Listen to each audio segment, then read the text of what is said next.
Hi friends, ఇవి జాజికాయలు. దీన్ని ఎలా యూస్ చేసుకోవాలంటే, మన ఫేస్ మీద నల్ల మంగు మచ్చలు ఉంటాయి కదండి, తర్వాత మొటిమలు కూడా ఉంటాయి. వీటిని మనము పౌడర్ చేసుకోవాలి.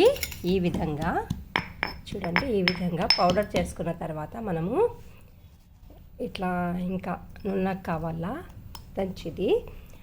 ఇది పౌడర్ చేసుకున్న తర్వాత ఇలా వస్తుంది కదా, దీంట్లో మనము తోడు పెట్టుకున్న పెరుగు, మన ఇంట్లోనే యూజ్ చేసే పెరుగుని ఇందులో కలుపుకొని కొద్దిగా చిటికెడ వేసుకొని కలుపుకొని మన ఫేస్కి అప్లై చేసి, ఇది రాలిపోతుంది కదా, ఫేస్కి అప్లై చేసిన తర్వాత మార్నింగ్ టైంలో మనము ఫేస్ వాష్ చేసుకునే టైంలో ఇది పూసుకొని మనము 10 మినిట్స్ 20 మినిట్స్ ఉన్న తర్వాత ఫేస్ వాష్ చేసుకుంటే ఒక నెల లోపలే మంగు మచ్చలన్నీ పోతాయండి.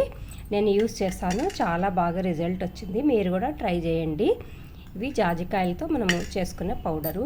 చాలామంది ఇబ్బంది పడుతున్నారు మంగు మచ్చలకి. నేను కూడా చాలా సంవత్సరాల నుంచి బాధపడినాను, అందుకే ఈ టిప్ ఫాలో అవుతున్నానండి. మీరు కూడా ఫాలో కావండి. థ్యాంక్స్ అండి.